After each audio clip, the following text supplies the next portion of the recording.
hate it.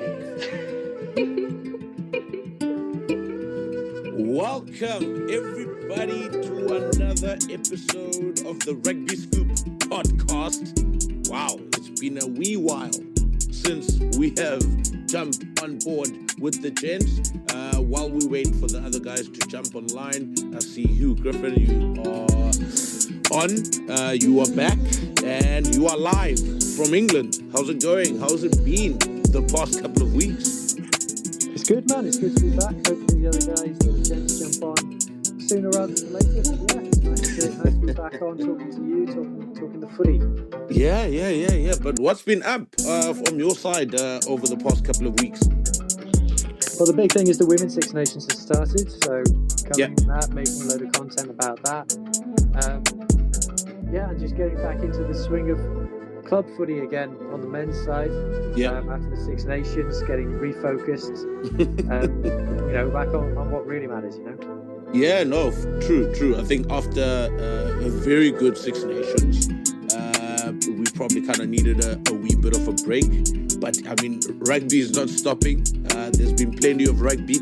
We're going to be discussing a few of those rugby games that have taken place, even the Investec Championship from last week. Probably touch on a few games that took place last week, and obviously see what's in the future when it comes to Investec Championship. We know URC is back, and some magnificent results for some South African teams, and some terrible results for some South African teams. But anyway, let's head straight to Bloemfontein. Jade Craig, Grey College, 3-0, or 0-3 rather.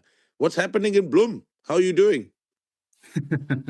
Yeah, you know what? I think Grey College this season, I think the whole school season this year has just been a joy to watch, the school rugby season. I think you have teams like Stellenberg, Garsfontein, all of those guys, putting up their hands and actually mixing it and beating and knocking off the big boys, So I think, some programs is really pulling through this year, and kudos to those people involved, those smaller schools. I saw Grey College in Bloemfontein, they lost Orion Klein, who was the inside center, arguably one of their better players. He's out for the season. He did his ACL. He was one of those guys who penciled in SA schools, and I think that was the big, one of their big losses this year. But they'll always be there and thereabout. But I must say, the story of the season so far has been Stellenberg. What they've done in the program they have there. Kudos to everybody involved, even their parents right through. Keeping those boys there. Normally schools like that, when the kids reach the age under 16 and 17, they intend to go to bigger schools. In that region, your Khamis, your Boys' Eyes, and your Paul Rooses, but those boys are stuck around, and they've got a complete dream here. Could be the best school story, school boy rugby story in history, if they go undefeated this season. Yeah, but I read somewhere that they have spent just over 6 million South African rands. 6 million South African Mandelas at school level for rugby. Stellenberg. It's on the news. It's on SA Rugby magazine. Apparently, they've That I don't always think that's accurate. I think there's a lot of things under the table as well. There's a lot of businesses that get involved, and it's all over like that. There's parents who are considering moving, and then businesses get involved and offer our parents with work and stuff like that. So it's a collective thing. I don't think it will ever be fair, be accurate.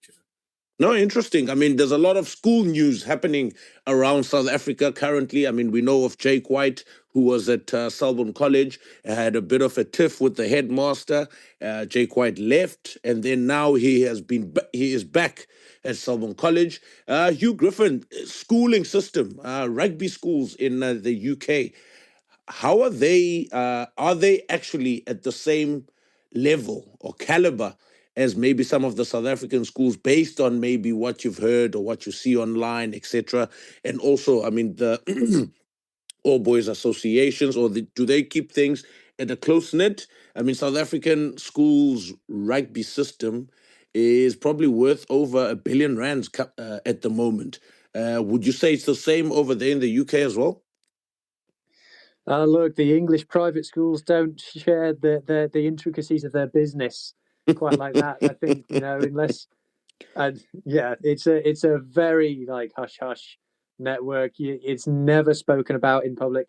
I've never heard anything spoken about quite in the same way as South Africans talk about schoolboys rugby. I guess it's closer to what college football in the USA. Yeah, it's closer to that. No, we don't. It's not anywhere near the same kind of thing with schools. I mean, the majority of England internationals do come from private schools, over 50%, considering that only 6% of the English population goes to private schools. Sheesh. But it's nowhere near the same in terms of how much it would be worth. Look, it's not on TV. I'll tell you that much. Fair enough. News making headlines. Harley Davidson, first woman, Hugh Griffin, to referee a top 14 match. Did you get to watch that game? And Harley is making her strides in international rugby at the moment. And dare I say, 2027, I think you might have mentioned this, 2027 Rugby World Cup final could just be with Harley Davidson. But anyway, how did she fare in that top 14 game that was played, I think, this past weekend, if I'm not mistaken? Yeah, there's a lot of chat about it, a lot of hype about it. It was obviously great to see another barrier broken down. It's great to see Holly, who's fast becoming like a celebrity of the game. URC games, she's refereeing. Fans are asking her for selfies and stuff. But so I haven't heard much controversy from the game. It looks like an exciting game. But I think there might be one or two people in France looking at each other going, the first ever woman to referee a French top flight rugby match. It would be nice if they were French, But she deserves it. She more than deserves it. Yeah, I thought it was a pretty poor show that she didn't go to the last Men's World Cup. I think she was deserving on merits. I don't know if she'll go to the final. I think the final this time, I think probably if the All Blacks don't get there, Ben O'Keefe is probably up there as a favourite. Maybe Angus Gardner as well. Yeah, one of the two at the time being. But quarter final, I think I'd back her for quarter final at this moment. Fair enough. Jade Craig, Hurricanes confirmed that Riley Higgins will join Edinburgh following the 2026 Super Rugby Pacific and NPC seasons. So end of the year tour, Riley Higgins is away to Scotland. Unfortunate for New Zealand at this point. I mean, he's a massive body. As a second five, he had two good seasons over the past 2 years, and we saw him as a future All Black. He's already played for the All Blacks XV, and is one of those players we thought he would actually be just behind Jordie Barrett. Obviously, Jordie Barrett has probably, another 4 to 5 years in him at the moment. Riley Higgins would be 28 by the time maybe Jordie Barrett thinks about retiring. But at the end of the day, you still have to earn the jersey. You still have to play out of your skin to maybe leapfrog a Jordie Barrett. Or maybe he could have even played at 13. Who knows? But he's off now to Edinburgh. Is it a loss for New Zealand or a gain for Scotland? Someone said today that Clark Laidlaw has been playing the long game for Scotland.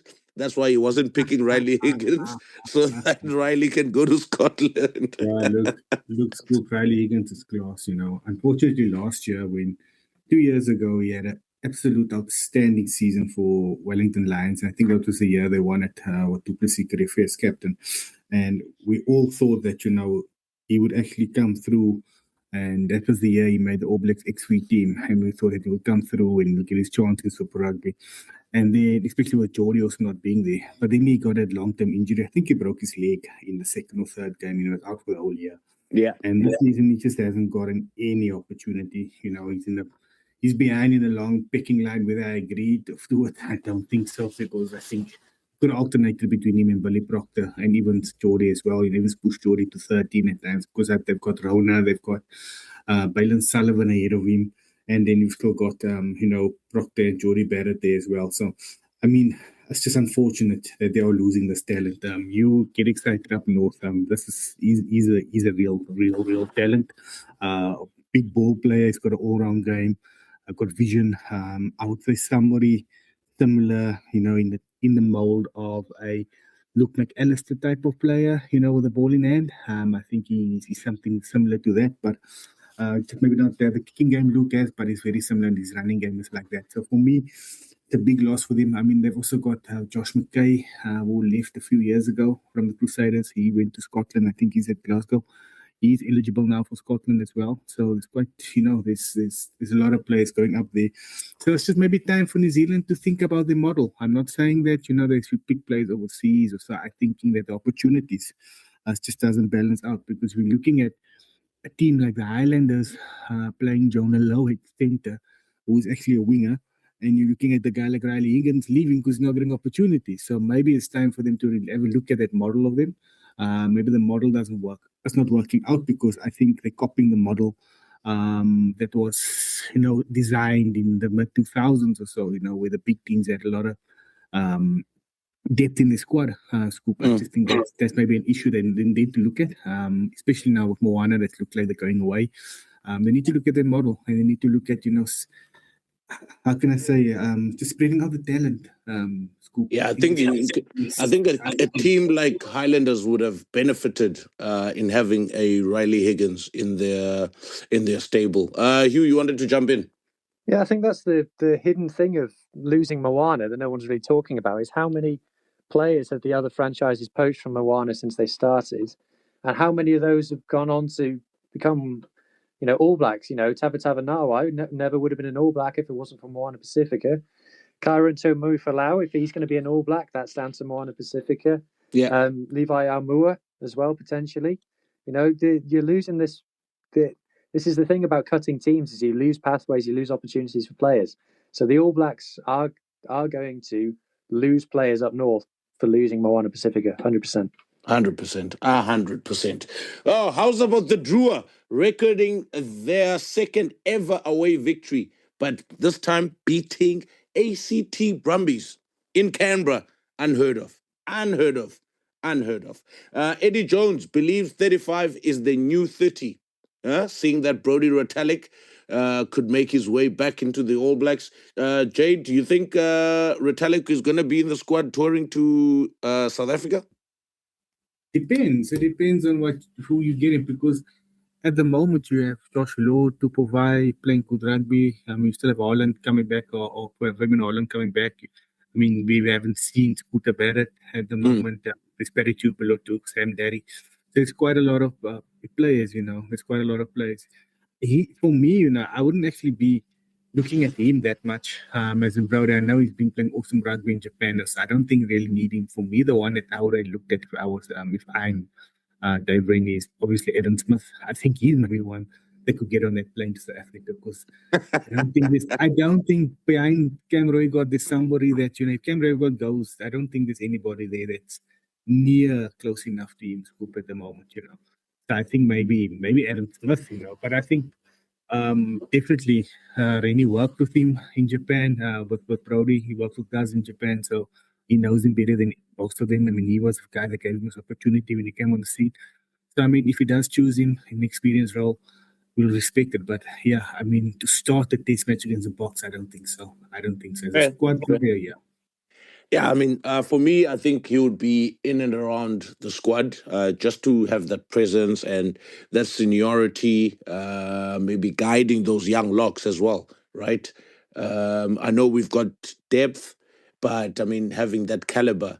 Remember when Springboks went to the 2019 Rugby World Cup, they had, what's that guy's name? Is it Brits, the hooker?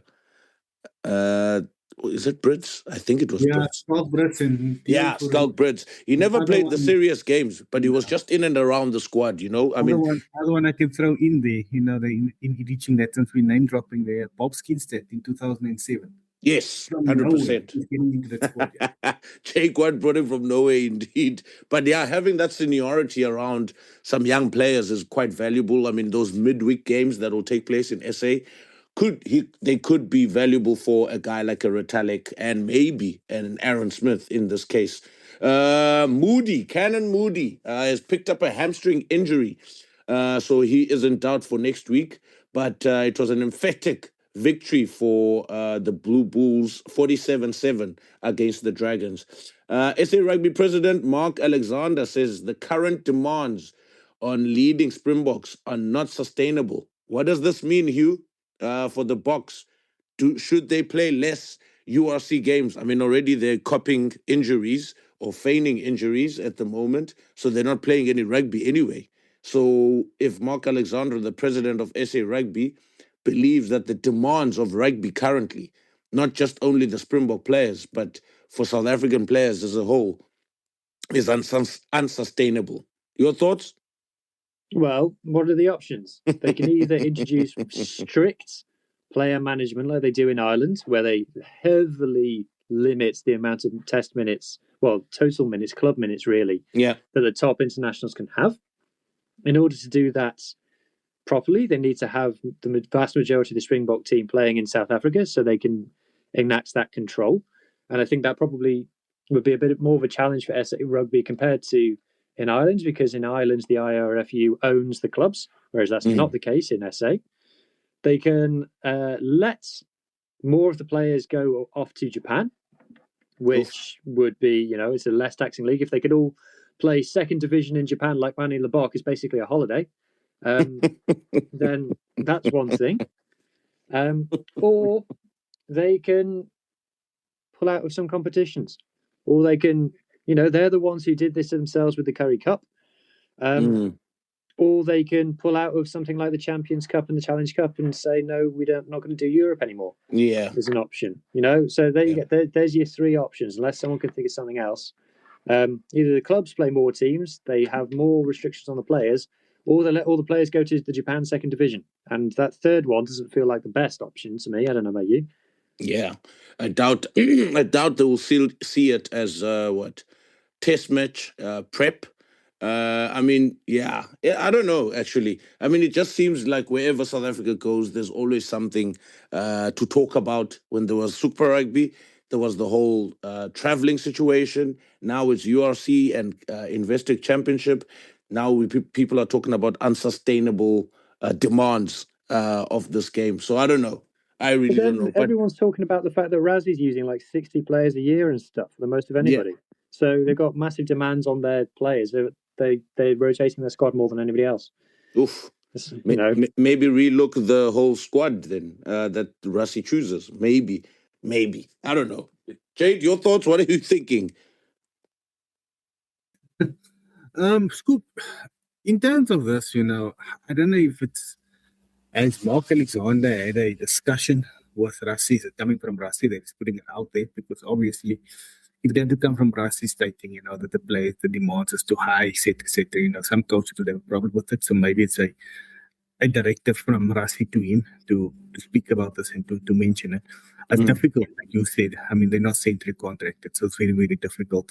We're still getting, quality players playing, but I mean, there's also been a lot of breaks. We've hardly seen a few Boks play as well. I mean, okay, it's a bit had a ban, but I mean, there's a few Boks that have played a lot of games now in this time. I mean, now it's crunch time in URC, you'll see them playing. So for me, that's the main thing. I mean, it's not that bad. Like, let's if I look at the model, compare the model to, let's say, the Super Rugby model where the Crusaders, for example, they played against the Reds and the Force. They lost both games. They only had 1 or 2 All Black regulars in their team. Jade, you wanted to throw that in there, huh? I'm just saying. Do you want to go that route? Do you want it to be like that? Because look at the backlash, that a team if a team's doing that, leaving the international and the world-class players at home and they're going on tour and they're losing. So what backlash are you going to get from the fans? Is somebody going to pay $200 a ticket to watch the Bulls versus the Stormers, but Andre Pollard is not playing on that flower? He's resting, That's what they got to look at. And also, I think this depends on the situation the coaches are in. I mean, Ackerman lost 6 on the trot when he came in. Now, if we had to go to him and say, oh, come on, you've got to rest Moodie, you've got to rest Pollard, you've got to rest this one and that one, but you're under pressure. You're facing the cop. That game can be 7 or 8, on the trot because you're losing, you're resting those players. You're resting international players. So you've got to look at it from an overall perspective. I think the positive thing for the Boks is they do choose a big squad. And Russ is the only coach really that really uses about 50 plus players, besides France, but uses 50 plus players a year, and he really rotates, but while still keeping that squad together while you're still in camp. So for me, I think that's the safe net. But you just got to be careful with this, especially if they're not centrally contracted. It's very, very difficult in terms of the rest and sabbaticals and everything they're taking. Okay, fair enough. We see that Heyneke Meyer down there in Southwestern District with the SWD Eagles. They are waiting for feedback from SA Rugby. Apparently, they're getting a very good sponsor from UXi Sport, so that could help the Southwestern Districts put Southwestern Districts in a better financial situation, where they'll probably bring in some very good players into that program. So watch out for SWD in the coming years, guys. Jake White wins Selborne College Showdown with Headmaster. We've already touched on that as well. Leroux Milan, Hugh Griffin, coming to Cardiff. Have you heard anything? He's leaving Durban very soon, Bumelelo. So yeah, another guy leaving the Durban stable, going to play overseas. Yeah, this is the thing that people don't really talk about with the Sharks is, yes, they sign a lot of players, especially from the Lions every year, but they actually lose a lot of players every year as well. They have to do a lot of replacing. Leroux Milan, from what I gather, is a bit of a journeyman. He's played for the Sharks. He's a Namibian international. He's played in MLR for New England Free Jacks. So he's heading up to Cardiff next, so maybe he's just ticking them off his list. I think he's played NPC as well down in New Zealand. So he's done a bit of everything. Interesting. Shout out to Skarantubeni playing his final game. Unfortunately, the result did not go his way on Saturday. And lastly, Grey College, as I said, losing their third game in a row. I think they're number 6 or 7. This is one of South Africa's best top rugby school. They've lost 3 in a row currently.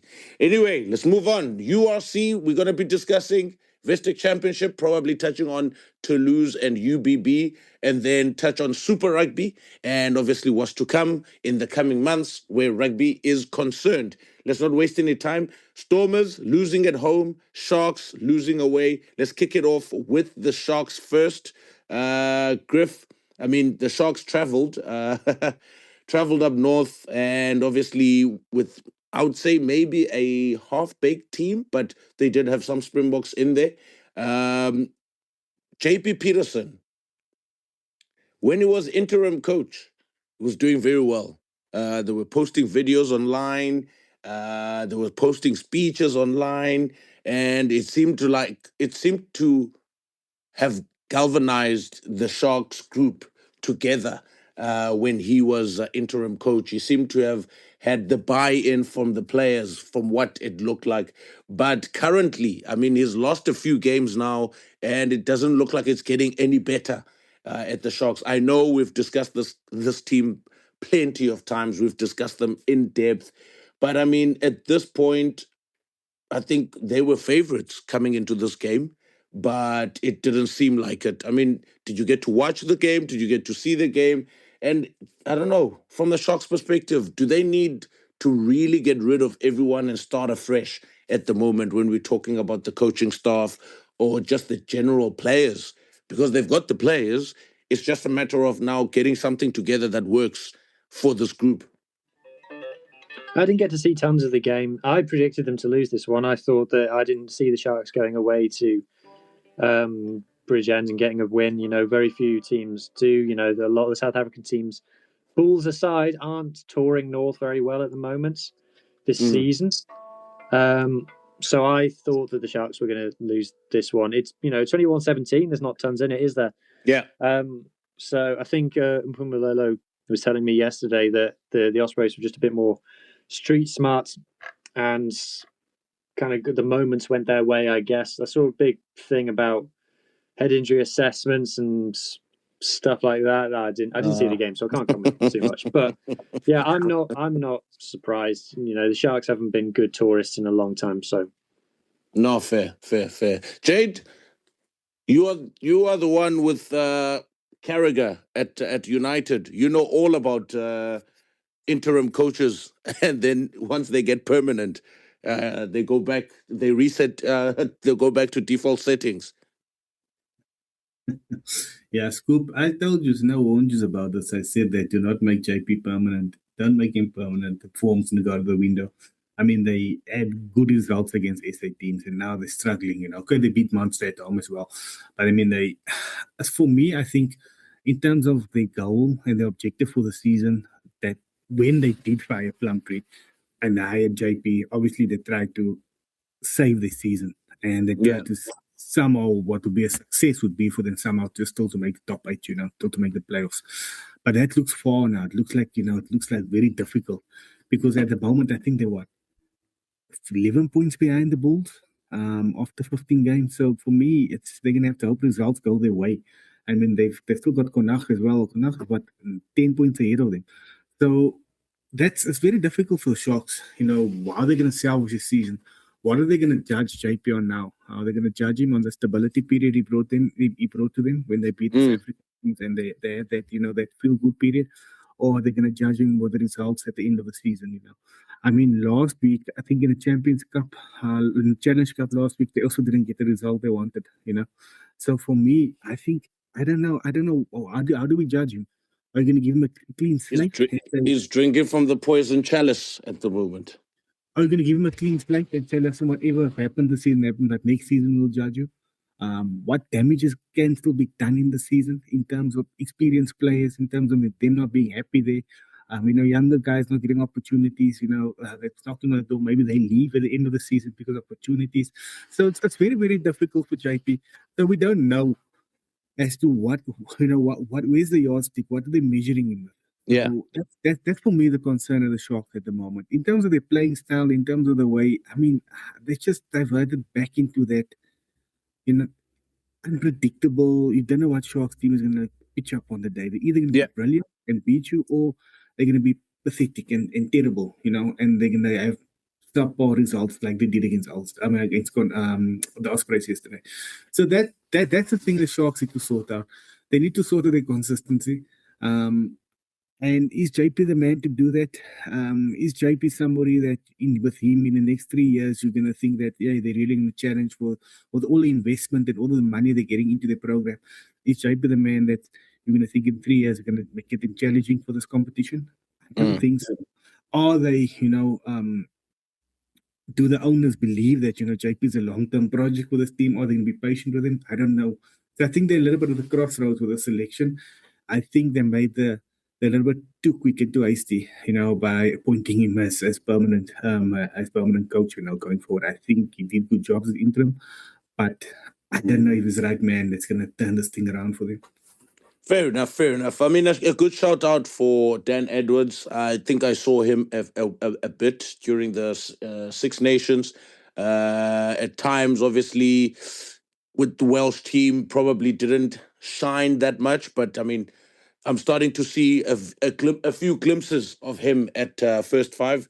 Pretty decent player. Also, shout out to Ziketelo Siaya as well on debut away from home. Can be quite difficult, but I mean, he made 14 carries, 91 meters made, 10 defenders beaten. Quite decent. I mean, he's been one of those names that everyone has been hyping up since his school days. And obviously, since he made that debut for the SA Under-18, I think, last season. But yeah, he's one player to watch for the future in South African. What is it? Back three. But anyway, I think from a JP's perspective, from the Sharks' perspective, there's still plenty of things that they need to fix in their stable. They've got the players, they've got the experience. And it's just a matter of finding a coach that can give them a template that works with the current players that they have. because, yeah, man, I don't know. I don't know what is wrong at the moment with the Sharks, whether it's motivation or just whether it's just the tactical and technical abilities of their coaching staff currently. Moving on. Oh, I wanted to ask a question, actually. This one is out of the woodwork. Jade, you mentioned something around Sharks being 11 points behind the Blue Bulls. So that means if they were to make a quarterfinals, they would need to win by 5 points. There is 5-point bonus points, right, within URC. It's not just 4 only, right? Yeah. Okay. So looking at the scores, it's very difficult to get 5 points in URC, Hugh Griffin. I don't know about that. I think it's with the 4-try bonus point, because it's 4 tries, not 3 more than your opposition. Yeah. So with the 4-try bonus point, most games see one, to be honest. There wasn't one in the Sharks game. But as it happens, I think the Sharks have been done for a while, to be honest. I think they're well out of it. Yeah, because, I mean, I'm looking at the score lines now. You're looking at Leinster, 29-21. You're looking at Edinburgh and Zebra. That's a 1-point game. You're looking at Connacht Stormers. Yeah, I mean, there's not a... Okay, and then 21-17 with the Sharks, and Munster obviously got the 5-point bonus point. But, I mean, the closer to the back end of the season we are, I think the more difficult it is for the Sharks to get a good 10 to 15 points from here onwards, right? Because they're also playing away again next week, and then they go home after that. So it's a tall order. It's a tough ask from the Sharks, to be honest. They can count their season as over for now, because in URC you play 18 games in a season? Yes. Okay, 3 games, guys. They're not getting 15 points out of this, unfortunately. Mpumelelo, you guys are not playing playoffs. Going to the Stormers, we had the Stormers losing at home. I was listening to Dobbo's post-match interview talking about trying to shuffle the ball too much, almost like the All Blacks. Instead, because I thought the Stormers, when they played the physical confrontation game, taking the ball straight up the middle, they got ascendancy and they could score tries as well. And then, I mean, they would suck in the defenders and score tries. I mean, there was 17-7 up at one point in the game, right? And all of a sudden, one try from Connacht, and all of a sudden, it's 14-17. And I think they kept getting their opponents into the game every time Stormers scored. There'll be something that a lapse of concentration or poor defensive effort, and then Connacht will score as well. So they were always in the game because of these elementary mistakes. But at the end of the day, I mean, trying to push the ball out wide as quickly as possible can lead to an intercept, like we saw for the Stormers on Saturday as well. Jade, did you get to watch this game? Yeah, no, I watched the game. I saw the game, and I think as much as the Stormers made mistakes and they allowed Connacht, to stay in the game, they never put the game to bed. Basically, like what you're saying. I mean, it's 17-10. I really thought now the Stormers would win this game by 2 or 3 scores. Yeah, but I think the build up in the week, with Chippy's passing and everything, I think they did a lot on that team. I think they're an emotional team, emotional week. I think it was a lot of strain on them in terms of that. We can't look past the scoop of what happened to them. I mean, as a big figure in Stormers rugby that did pass on. So I think this was a lot of emotion and was a lot of, few draining things. Some guys' heads weren't there, didn't prep the way they should have for this game. And I mean, there's not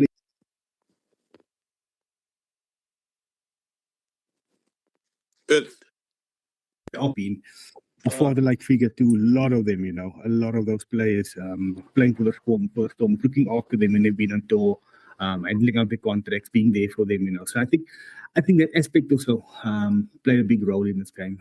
But yeah, I mean, in terms of their performance on the pitch, they know there was a game that they should have, if they play this game again tomorrow, they'd easily win this game by 30 or 40 points. But unfortunately, on the day, they just couldn't get the game. They just couldn't put the game to bed. They allowed Connacht a sniff in the game. They allowed them a sniff in the game. And they just couldn't get you. Now, for me, it feels like once they got in front, they just couldn't get. They just couldn't find their ascendancy. They just couldn't find a way in with either with they fought back or with the back line, just to put the game to bed. And I think that was needed. Needed another score, to push it out by 14 points or 12 points, and then you could see them actually, running away with the game. But yeah, I think they just had a heavy week, Scoop. I honestly think the media and everything there this week, it's not an excuse, but I mean, they're all human beings at the end of the day as well. Interesting. Hugh? I think this is a result that has been coming with performances from the Stormers. The last couple of games at home, you have to say, guys, as well, they've had a pretty comfortable run of fixtures. Toulon away in the Champions Cup aside. In the URC, they've had a favourable run of fixtures. Dragons, Edinburgh, and now Connacht. All bottom half of the table opposition at home. Northern Hemisphere opposition in Cape Town. Yeah. And have they been convincing in any of those games? In all the games they've been kicking threes. And when you're taking threes at home to the Dragons, it's like if we're comparing, this is my thing about the Stormers, we're comparing them against teams, title-winning teams. We're saying that this is a team that's competing to be the best in the URC. So I'm comparing them to Leinster, I'm comparing them to Glasgow, or I'm comparing them to the top teams in, Super Rugby. Who wins in a game between the Stormers and the Hurricanes right now, or the Chiefs? Oof. Do you want to know the answer? And then, so this is the standards. Be careful, you. Be careful. Be careful. You'll get a lot of sappers on your back. And I'm asking the question. Like, sappers tell me, Stormers fans tell me, how do you rate the performances lately? Do you look like a title-winning team right now? People, tell me, yes, you've got a great set piece. Yes, you're physical in defence, but you got to have a bit more razzle dazzle to you if you're going to win titles. You're going to have to beat Leinster to win this title. Yes, I know you've already done it earlier this season. It feels like a long time ago right now. Honestly, you've just lost to Connacht at home. Okay, Hugh, very good question. Actually, mentioning Leicester, if they had to play this coming weekend, full strength Leinster, full strength Stormers, who wins that game? It would need a big improvement from the Stormers across the board for me to think they would win that game. Oof. Jade? In Ireland, Leinster wins, In Ireland, Leinster in Cape Town, even. But in Cape Town, for me, it's going to take a big performance from the Stormers to win that game. I think, let's be honest, Stormers looks like Africa's best hope in this competition. Yeah. They look like it, but they still look far off in terms of winning the competition. We'll come to it, but I feel like right now the Bulls are a better bet. Oof. True. It's tough. It's tough at the moment because, for me, it's just, I think maybe it can be one of those long seasons, guys. Maybe the disappointment against Toulon has taken its toll on the players mentally. It's their 9 to 5, right, to play rugby week in, week out. But at some point, right, I think the body can also be drained, tired emotionally, because you have to be emotionally up every single weekend. Up. They're playing against players who played Six Nations. They didn't play Six Nations. Oh, damn. I don't know then. Because Dobbo 2 weeks ago came out protecting players. He doesn't like what he's seeing online. Like things like that. It seems I'm seeing even the biggest Sasha fans now saying move him to 15 and play Yuri. Oh, maybe he's not driving the ship properly then. Maybe that could be a thing, Okay, again, a question to Stormers fans. Does any Stormers fan think this whole Willemse on the wing thing makes sense? It doesn't make sense to me. I can tell you it for free. No way, it's like having a Ferrari and you only driving in the parking lane at school. You can only drive in the schoolyard where you can ride 20 or 40. That's not, I don't know. Balance me on this. So yes, the guy the best fly of South Africa, I mean, best fullback in South Africa, hands down, the best fullback in South Africa. I mean, he's been at the World Cup, he's been there. Last year, he's been brilliant for the Boks as well. Arguably, he can slip in at 12 as well, and he's a world-class 12 as well. I mean, I just showed the highlights of the game against in Wellington against the Allblacks, just show what he done at 12. So you have this guy there, but you're playing him out on the wing, where he influences the ball, where he influences the game at 10%, where in other positions, he can play 10, he can play 12, he can play 15, but now you're choosing him on the wing. And I mean, I'm going back to what I think it was Darren Scott that always said on Boots and all that any damn fool can play wing. So if you need somebody to play, just put him on the wing. But no ways, guys. We can't go. This is just ridiculous, man. It's just madness. Yeah, what was the logic behind that anyway, as well? It's not like Stormers don't have wings available, right? Someone said to me, like, oh, it's like a no numbers thing between him and Gallant, and like the interchange stuff. Like, no. Like actually, mentioning that name now, Hugh Warakalant, I think that's another player that they have to look at very carefully, because I think now he's peaked first and foremost. He was once upon a time a wonderful fullback. Once upon a time, a player that could create things out of nothing for the Stormers and add a bit of that razzle dazzle we speak of. But I mean, in the past 2 seasons, when has Warwick Land had an out-and-out performance for the Stormers from 15? No one can point out one game where they go, oh my God, Warwick Land, how blessed are we to have you back from France? Since he's been back from France, I don't remember one game. He hasn't been up for Springbok selection since when?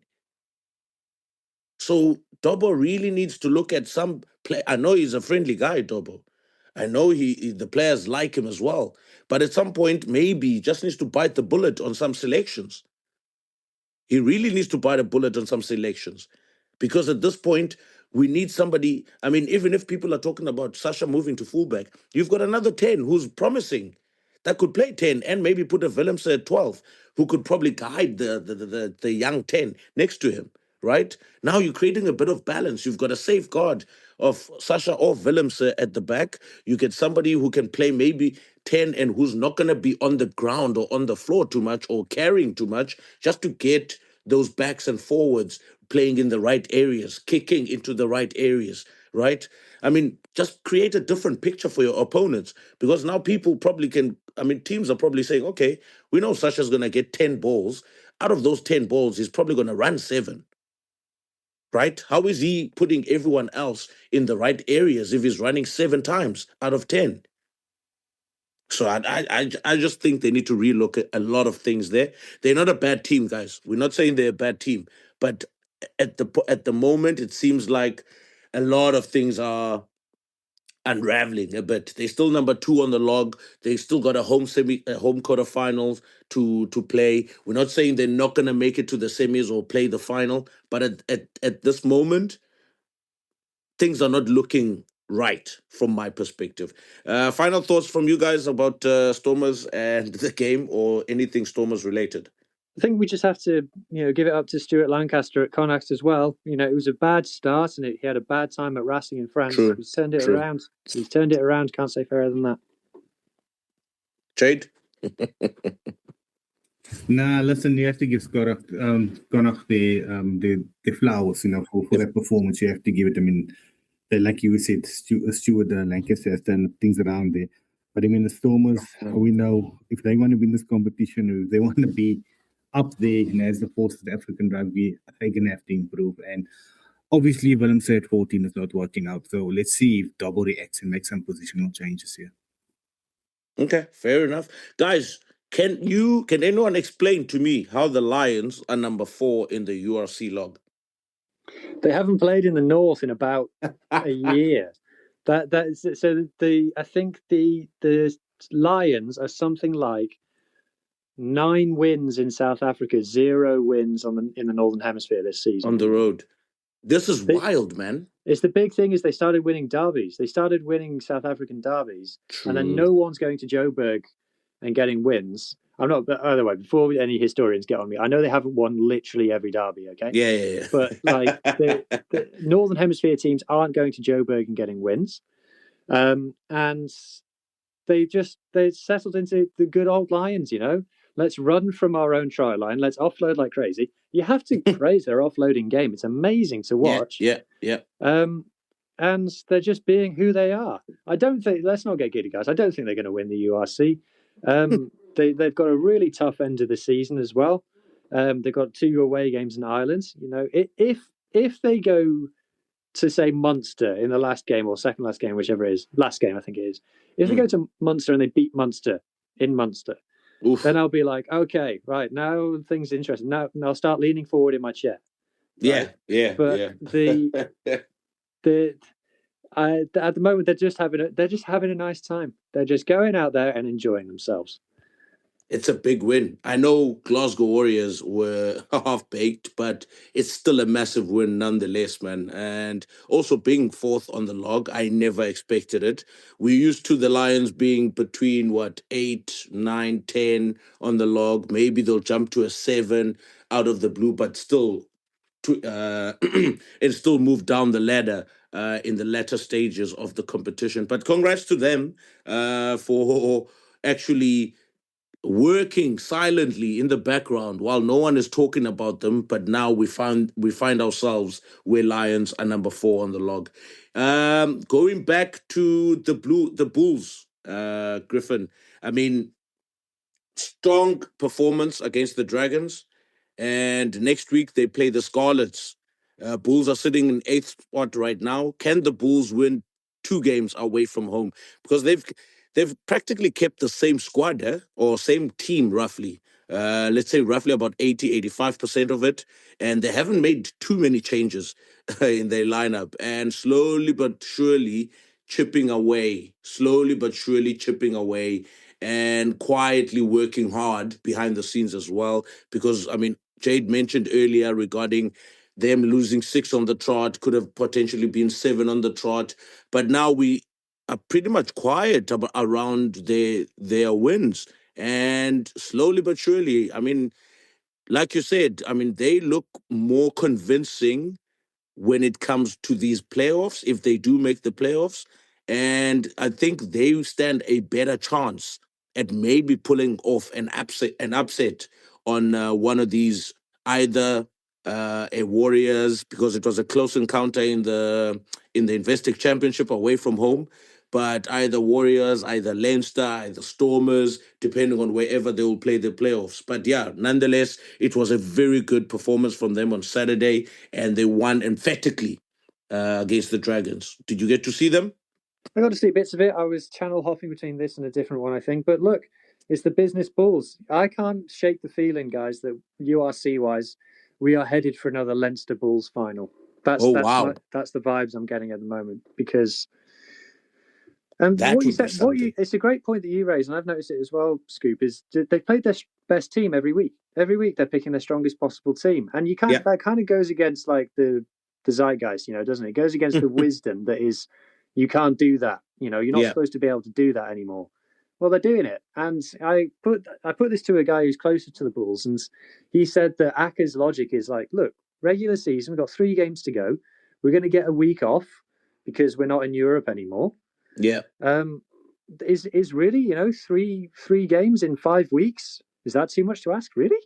No. So they've gone for it. And, there's an element of not mucking about it. They found themselves lower down the log because of a bad start to the season. They got to turn it around. So it's kind of, I almost rate it of going, all right, let's play our strongest team every week and win every game. Now, logic dictates that you don't see them dropping a game for the rest of the regular season. You see that because they've got the 2 Italian teams at home to finish the season. They go to the Scarlets next.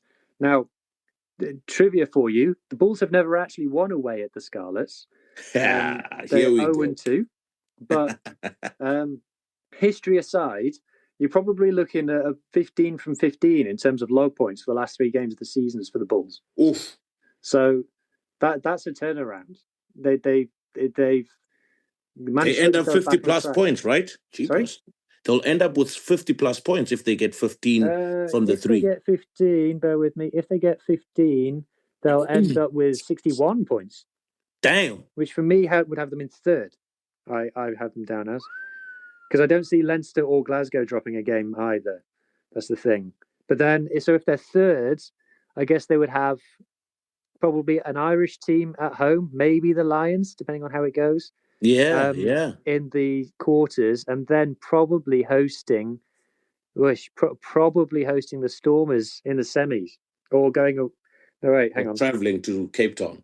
Oh no, sorry, no. Because I've got Leinster and Glasgow both finishing above the Stormers, so it could be that the Bulls have to go to either probably Leinster in the semi-final. You know, it could be a revenge. Revenge game for them. I mean, after losing the final last time, and obviously all hands on deck for the Bulls. I mean, full throttle Springboks lineup. I wouldn't mince my words. I wouldn't mince my lineup if I was Uckers, if this would be the road they would take to a playoff. Jade, your thoughts? Yeah, I'm just looking at the log now, and I'm thinking to myself, you know what? The Stormers must be kicking themselves. For losing and dropping that game yesterday. Because they have Glasgow next week. We don't know. I don't know. It's Glasgow. No, it's not full strength. So I expect them to, get the win there, get a W there. Glasgow will just maybe try to get a bonus point there so that they can still stay above the Stormers on the log, Yeah. But then you're looking at, Leinster that's behind them. So they must be kicking themselves, to play, to host and to win a driving seat for a home final. That's basically what we want to end at the end of the season, So yeah. I think I honestly think that it's something that Stormers must stay. They must be upset, but for the Bulls, I mean, like you said, they've got Scarlett, then they've got Benetton, and they've got I think they've got Zebra and Benetton the last two games. That's winnable. Yeah, that's 15 points. That's 15 points. So I think for them, if you're looking at don't say 15 points. Hugh mentioned that they're 0-2 at Scarlet, so. Please, but you know what, Scoop? I just got my tongue now before this been the topic of the Lions, because every time on this podcast that we praise the Lions, they went on a horror run after that. I just because I like the way they team is playing. But it's gonna be interesting. But I got a question for you here. You looking at the log, and you're looking at from Connacht all the way up. You've got Ulster, Leinster, Munster, and Connacht in the top 9. Is it fair to say that the Irish teams are a step above the rest in terms of this competition? Because looking at player representation, majority of the team comes from, let's say, 70%, 75% of the Irish squad comes from Leinster. We know that. Leinster. So, if we're looking at what really saying is, are the Irish teams really this good? Because are they do Ireland have the strongest rugby union now in this tournament? Oof. It feels like since the South Africans have joined, it feels like the URC is, Ireland versus South Africa, basically. Now, I know that Glasgow have won the title and they've stolen a title and kind of defied expectations, really, and overperformed, Glasgow have. But you're looking at the top 8, what you normally would have in there is 3 Irish teams, 3 South African teams, Glasgow and a Welsh team, one of the Welsh teams, and it alternates which Welsh team it is. That's generally how it's been going. So it is really Ireland versus South Africa in this competition for me. And I think that's why, this Leinster Bulls rivalry is so tasty. And then you can throw Glasgow in there. I've got a great rivalry with the Bulls and with Munster also. So kind of Glasgow are kind of the disruptors. On balance, I think if it was like an aggregate score and everyone played each other home and away, I do think the Irish would come out on top, just because the likes of the Lions and the Sharks don't travel north well. I think the Bulls are kind of the only ones who are able to go north reliably and pick up the W's. Whereas I do think that the Irish teams are probably more likely to go to South Africa and pick up the W's. So that's my answer. Jade, are you still with us? He's run away. No, I didn't run away. Sorry, man. Still close on mute there. No, I agree. I wouldn't agree, but there's interesting points that you made there, But, for me, I always said the the reason why that caught my attention was because of the balance of squad style. That's why I always thought that we know Leinster will be there. But I mean, for the likes of Munster, especially earlier, Ulster and Connacht to be there and challenge, picking up wins away from home now. That's kind of impressive for them. It's kind of impressive for them. Fair. Before we jump to UBB versus Toulouse and maybe touching on Investec Championship, let's start with the Drua, man. How about the Fijians, Jade Craig, incredible victory against the Brumbies on Saturday? Out of nowhere. I mean, look at the Brumbies. The Brumbies, what kind of form is this? They 4-0 against New Zealand teams, right? 4-0 against New Zealand teams. But they're dropping points against the likes of the Tars, the Drua, the Reds. The Reds. They drop points. I mean, I think they've got the Hurricanes this weekend, right? In Super Round this weekend. So they've got the Hurricanes. Yeah. They've got the Hurricanes this weekend, so it'll be a good match, But for the Drua, finally they came to play, and everything they've been in games in Australia, especially where the Drua have been. Then they about it off time, either 5 points behind or 5 points ahead, and then they would just cop a yellow card or some decisions here or there. Sometimes play with 13 men, and then the Australian teams will score 2-3 tries in that period, and the game will be done. But for them to get the victory, against the Brumbies in Canberra, which is arguably one of the toughest places in the world to go to, it's difficult there. It's difficult. It's cold. It's at night. It's a hostile crowd. So for me, that's absolutely, hats off to them. Coming from the week where we had the news breaking of Moana Pasifik, where people are also questioning the idea of the Drua, although everybody believes that they are here to stay in this competition, nobody will be stupid enough to think that the Drua should leave this competition. I mean, they add a lot of value to it. But I mean, there's been questions about them this season, dropping games at home. They lost against the Reds at home, a game that they should have won, and then they beat the Force narrowly, and then they came and beat the Brumbies. So well done to them. They lost a lot of players last year. I knew they had this season where they've been inconsistent, but they do have a result up the sleeve, But I didn't to get this against the Brumbies. I didn't expect them to beat the Brumbies at home. I thought that this would be 5 points for the Brumbies. But well done to the Drua. I think it's good for the competition, and because the top 6 was slowly but surely just getting away from everybody, and it was more of the competition was phasing out to be of who finishes way in the top 6, because the will be. But now I think the tables open up a little bit, going into the Super Round now. Yeah, I mean, after Brumbies beat the Crusaders by 40 in the first round, everyone thought the Brumbies would be the team to beat in this competition. But they've done very well in beating the New Zealand teams. I mean, 100 kudos to Bernie Larkham and his Brumbies team. But at the same time, when you expect them to be putting teams away, that's when they cop losses, and which is a strange season for the Brumbies, I must say. But kudos to Drua, man, Fijian Drua. They've been a very important team for this competition, in my view. And I think it's been good for Fijian rugby as a whole. And listening to Martin Devlin, he had Sir Graham Henry and what's his name, Impey, though, on his podcast, and Impey is involved with the Drua. And obviously, things are not 100% when we're talking about administration, etc. But at the end of the day, they are trying to put a foundation in place. They're trying to put some right people in the right jobs within the Drua. But I mean, the product that they present on TV, on the field, I mean, it's nothing short of amazing, considering the conditions. I understand that Moana Pasifika now is going to be removed from Super Rugby, and obviously there's a lot of challenges around or surrounding that. And knowing that the fact that the Drua can host home games is so important. And I think Moana Pasifika, at 2 venues. We mustn't forget about that. They've got and it's Churchill Park as well. They've got 2 venues. Yeah.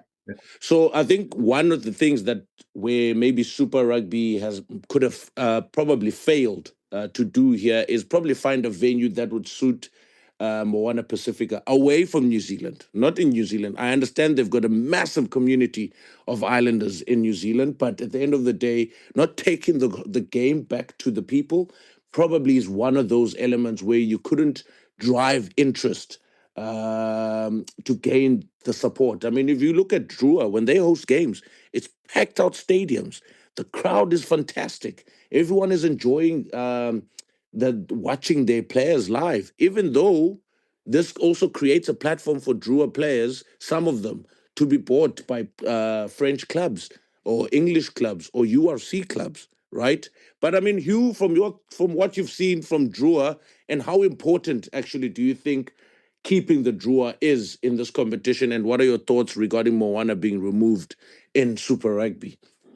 I think that the Drua, obviously, it's been massive for Fiji first and foremost. I mean, look how Fiji as an international team have progressed since the Drua have come in. It's literally night and day, and they're a selling team as well. You have to remember what Drua's model is. They're not building like a super team here of Fijians and stuff. They're not bringing Fijians back from Europe.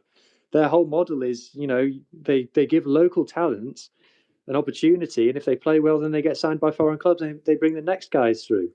The player pool, the pool that the Drua are picking from, is probably population-wise but like less than some Australian cities, probably. So it's a hell of an achievement, and just goes to show that the quality of athlete that Fiji produces is absolutely incredible. Yeah. And I would love to see them compete, but in order for them to compete, they need to keep the best players.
And Moana came in. There wasn't an expectation for anybody to carry them. Okay. So the plan was that initially the Drua would host their games in Fiji, and then Moana would either host their games in Apia or Tonga. But unfortunately, due to TV rights and infrastructure that's unavailable, they can't do that. But the Drua have been self-sustainable, during this time, where they worked on the budget that they received, and They're self-sustainable. They've got good guys in, good administration guys in running the project. They've even got the guy like Greg Locke, who's been a pundit for years, advising them, working in Fiji. I think he freelances at their games, they broadcast. Yeah, this is commentary. I think he freelances, he doesn't charge them. I think he freelances, So, but I mean, then they've got guys like the first season they had a lot of guys coming back in from overseas joining the team, but then they brought in, the Mani and Dolo, all of those older Fijian guys to work into the development program, and they're self-sustainable. If you're looking at the model from Moana, where Moana, after they never got even any revenue in terms of ticket sales, nothing, and after a year or two, they relied heavily on New Zealand rugby. For their finances. Obviously, World Rugby wasn't going to give them anything, but they relied heavily on New Zealand rugby. So that was the problem. Moana also, at the end of the day, they moved over to the Auckland region because that's where they saw that, okay, we can't play against Samoa, but now we're moving over to the Auckland region because most of the players here are based in New Zealand, stay in New Zealand, got married, their kids is here in New Zealand. So they kept the team in New Zealand. They thought Auckland was the best place because initially they played at Mount Smart Stadium. That's a stadium where the Warriors came, where Warriors hosted the Rugby League games, and just okay. The attendance was there. Eventually, they became opposition, in terms of fan base to the Warriors, and we a lot of Polynesians who love the league had to decide: am I going to go watch the Warriors or am I going to watch Moana? And that's where the first fallout came, and they couldn't host the games there anymore. They moved them to North Harbour Stadium in Albany. They tried to play a few games in Auckland. But then the Blues came, and Blues said, yeah, but we're the team in Auckland. You can't play. If we're playing in Auckland, you can't play here. So go play somewhere else. So they never ever found a home, which is actually kind of disappointing for them. All of those aspects. Yeah. Like I said, the model is never there. Moana has about, I would say that if they put in a stronger 15, the 15 they could be asset to any other of the 4 New Zealand teams, or let's say any other franchise, because they shouldn't be bound to sign for New Zealand teams. But it's disappointing of the way it turned out for them, that they have to compete with the Warriors, with Rugby League, they have to compete with the Blues and to get a space in Auckland. It's not to say that they wouldn't have spectators, but they don't have home ground. They're moving here and they're moving there. I mean, a few weeks ago, that was the first game that the Chiefs played. Can't remember against Moana Pasifik, but they played away. Can't remember where the stadium was. But the first game in like 15, 16 years that the Chiefs played there. Now, this region falls under the Chiefs region, right? It falls under, but Chiefs don't take their home games there. Moana took their home game there. Couldn't have anywhere to go. So they took their home game there. So just show you what mess it is. Whereas the Drua, they seem to be better run. They seem to have better guys, the likes of Impy. So, I mean, if anybody wants to listen to that podcast, go and listen to it on Martin Devlin's show. It's absolutely brilliant.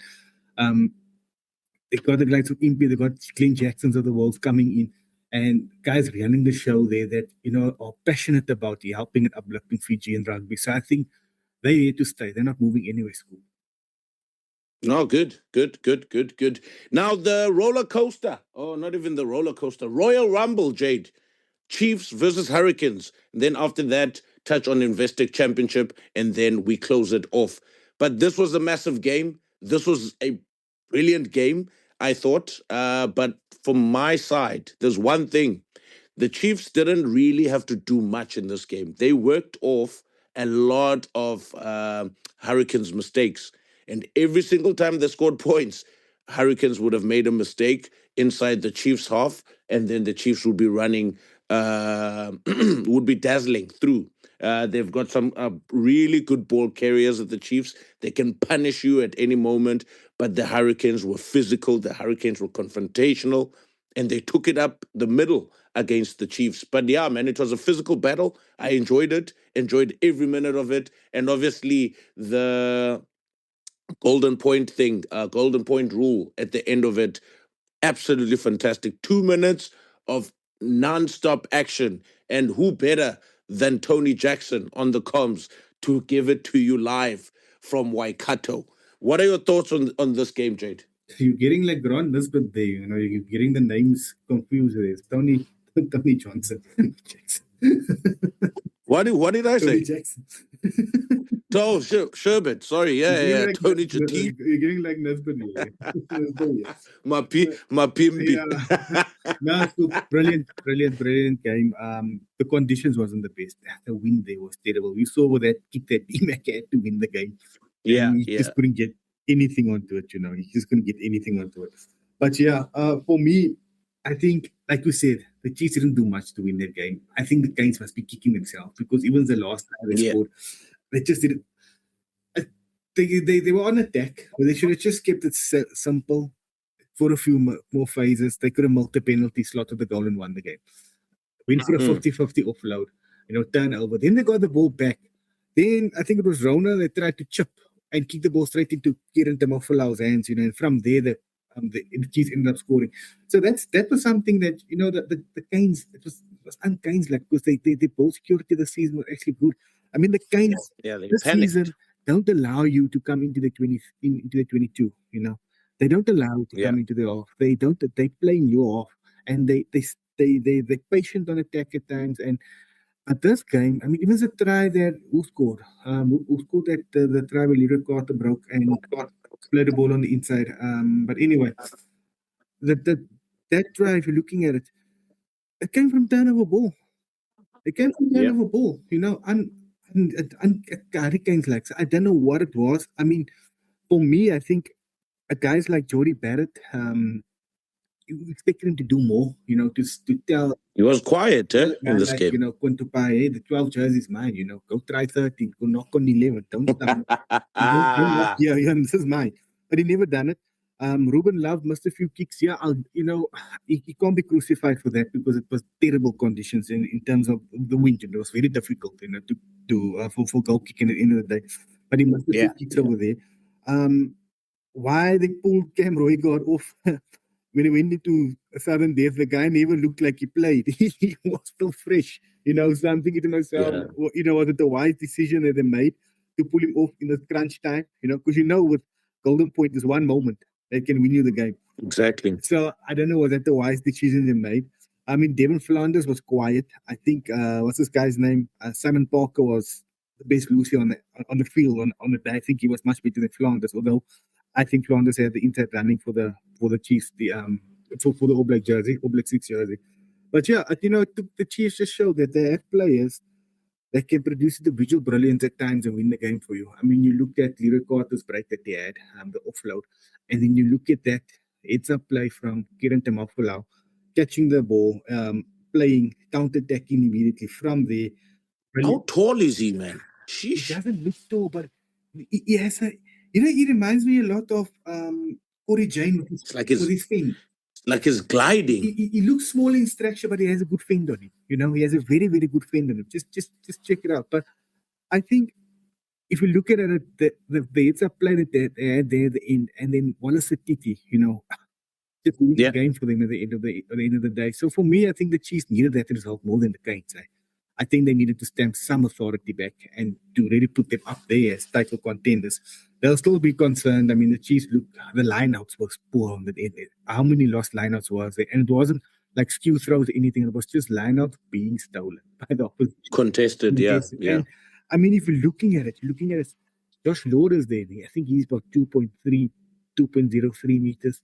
Warner Dern's 2.03. So you're thinking, those guys will be standouts. It was the boy that came on from the bench on the Chiefs, Sa. He's such a big, tall boy. So he's massive. You're thinking they get some stability. I mean, 2 All Black hookers, Amoa and Tokiao. Do you think there'll be some stability at line-up time? But if you're looking at 3 or 4 times, 5-meter lineouts, going for the drive, stolen ball, ball going over the top. I don't know. No. I mean, I think they could have been smarter, but you could see, or you could tell with the Chiefs that they really missed Tupovai. I think he would have organized those lineouts a bit better for them. But I mean, Josh Lord, his general play around the park was also quite impressive. Leroy Carter stood up. But I mean, I hate the fact that most of the plays come from broken play when it concerns the Chiefs, and most of the plays from the Hurricanes comes from structured play, right? Everything from them is set up by that forward pack. And I don't know who's the forward pack coach at Hurricanes. I need to check that out because Jamie It's a McIntosh? Macintosh, yeah. Never. Macintosh Really? Force coach, yes. Oh, wow. But yeah, man, he's got that forward pack really humming, working together, getting them in good positions and actually dominating their opponents, which looks quite good and decent. I like what I'm seeing there. I like what I'm seeing. Griff, I don't assume that you had time for this one, but if there's anything that stood out for you, give me a shout. No, I cancelled my Sky subscription, so I can't watch Super Rugby at the moment. Sky. But yeah, I actually spoke to a guy earlier in the week, and I said, "God, these hurricanes! You know, the word unstoppable was being thrown around everywhere that I saw on YouTube. You know, the breakdown or whatever it was is unstoppable was the words." And I asked him about it, pro analyst, and he was like, "I think someone's going to knock them over pretty soon, actually," and they did. So there you go. So the first 2 years ago, they were 7-0 as well, and they didn't make it. Yeah, because everyone keeps saying in New Zealand that the Hurricanes are that team that gives you hope, but we know how they are when it comes to crunch time. They never deliver. So yeah, they're one of those teams. Anyway, we'll leave it there for Super Rugby. Hugh Griffin, last week, Toulouse and UBB took place. Did you watch this game? Yeah, hell yeah, I watched this game. Fair enough. Yeah, man. I mean, there were a few talking points from a lot of people, myself included, regarding Intermark at 10. Not really, maybe not in his fine form. I mean, it was a competition between him and who's this 10? Jalibert. But also, I mean, another concerning fact, I spoke about Sasha caring too much, and I thought DuPont in this game carried way too much ball into contact, going to ground. But obviously, the Toulouse team have a lot of players that can slot in at 9 and offload to the next player. They try to play a very quick game where even if you're not part of the carry, if you are standing in the 9 position, get that ball out as quickly as possible with somebody running at a fast angle closer to the breakdown, so you can put so much pressure on the opposition defense. But with regards to that to the quarterfinal, what are your thoughts when it comes to the 10 versus the 10 debate? And then DuPont doesn't seem to be in his fine form, or he's not driving this team like he used to before. Well, the 10 debate is easy. Matty Jalibert is, in my opinion, the best fly half in the world at the moment, playing the best rugby and has been for a good 2 years. I don't think Untermack has really laid a finger on him in that time. I think Untermack, since he had his ACL in 2023, has not been the same player. I'm not saying he's never played well. He's had some good games. But I think, Jalibert really added an extra dimension to France's attack in the Six Nations, and I think he's doing it week in, week out for UBB as well. So for me, the debate is there's no debate at the moment. In terms of DuPont, what we're seeing at the moment is that he's too big to be substituted. We're seeing it, quite almost semi-regularly at this point, whether it be for France, whether it be for Toulouse. Right? He needs to come off, but it's too I think big. so. It's too big for the coach, especially in like a knockout Champions Cup game, to substitute Anton DuPont, especially after he's just been yellow carded as well. It feels like the coach doesn't want the headlines, even though on the bench they've got someone like Paul Grau, who, look, is never going to be a superstar of rugby because he's second fiddle to Anton DuPont at Toulouse. But he's in good form. He's been playing well. He's been deputising well for Anton DuPont. And look, it's a standard thing that you can do in a rugby team to have a biggest effect is to change the guy who touches the ball the most, which is the scrum half. But if it just seems like no coach is big enough to substitute Anton DuPont in a game that's not going well. Crazy stuff, man. Jay, did you see this game last week? Yeah, no, I watched the game. I was actually disappointed with the first half. I expected, there was nobody really took a grip of the game, and I think Toulouse must be sitting there and thinking, his first 30 minutes, they could have done a little bit more because you knew UBP would come onto them. I honestly, that was my, because I remember telling Scoop off the, coming fly off after 30 minutes or so. This game, it's a little bit anticlimactic for me, compared to what we expected from them, and the few results we got previously from And then I think UAB has their number, Scoop. I think they have their number at the moment. I think they are the team like La Rochelle was, like Toulon was a few years prior to that. I think it's their era now. And I think it's exciting because Toulon had all of those superstars. I mean, Toulouse has always been a championship team, but Toulon had all the superstars. And then you had La Rochelle that came in, they just won. They had a 3-peat. And then you have this UBB team that's just razzle-dazzle. No 200 immediately. They can do it. They can beat you by 60 points in the first half, and they can do it to anybody. So for me, I'm all for this ride. But in terms of DuPont, I fully agree with you.